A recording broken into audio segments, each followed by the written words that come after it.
This is a place for planting, for digging, for harvesting, for relaxing. It's a place to get your hands dirty, but most of all, it's about having fun.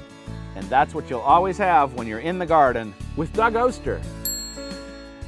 You want a green thumb too, don't you?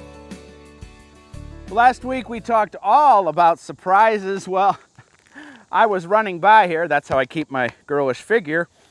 And look at this vine. It is a zucchini or pumpkin or something. Now, I have not grown vine crops over there in the vegetable garden for, I don't know, at least 3 seasons. Where did it come from? I hope it puts on some kind of fruit. I don't know if it will here in the woods, but if it doesn't, we are going to stuff those blossoms with goat cheese and pine nuts and enjoy them. We have a lot to do today, and we're back to work in the garden. Look at all this stuff. We're going to have fun planting. It has been a great garden season for me. Plenty of rain. The garden is just exploding with produce, but we don't stop. This is the start of what I call the third part of the season, where we're going to be planting now and for the next several weeks to take us all the way into fall and hopefully into winter and maybe even beyond. And to do that, we're starting with all these cool crops. We've got some Swiss chard, all sorts of different types of lettuce here, and some beets.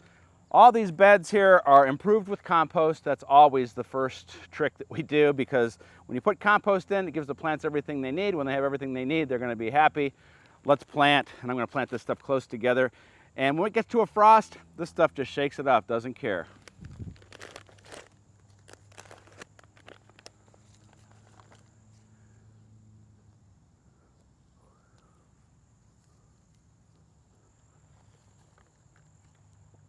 The other thing, I'm not doing these in rows.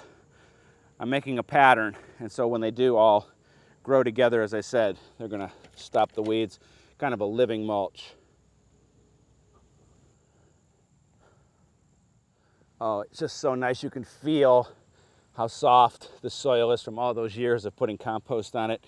Now, we do start beets from seed all the time, but these are from plants, and they're going to become beets a lot sooner.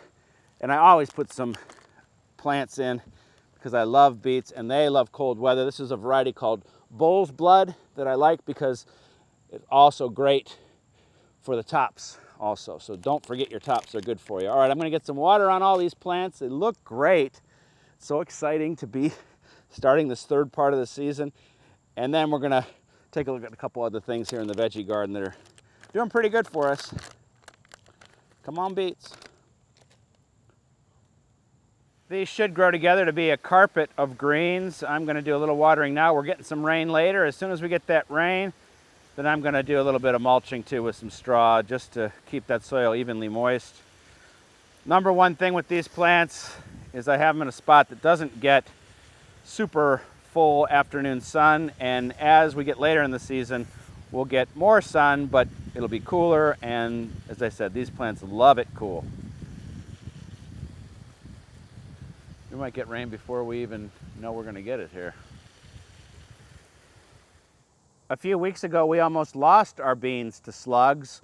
We treated the area with an organic control called Sluggo, and look, they are coming back like crazy. They are all filled with blossoms. Originally, we had garlic here. Garlic comes out, beans go right in, and there's nothing like beans out of the garden, and we're going to have a ton of them for the end of the season. They are so super tasty. Oh, fresh beans. We got one more job, then we're going to finish up. There's one more over here, too. Oh, another one. Right after we planted our beans, we planted an heirloom radish here called China Rose. And just like the beets that I have over there, once those get established, I'm going to start thinning them out. And all root crops need a little bit of space to make that root. And that's what I'm going to be doing with these China Rose, is just picking about every other one out for now. And don't throw these away, because these are great for a salad. They are so super tasty and filled with nutrients. They're called microgreens. And so thinning is very important for root crops. All right, as soon as I get this job done, we're going to finish up. This is why we feed our containers liquid organic fertilizer. Since we fed 2 weeks ago, look at this thing. It still has at least a month and a half yet to go. Can you imagine how big it's going to get eventually? I'm going to keep feeding every other week.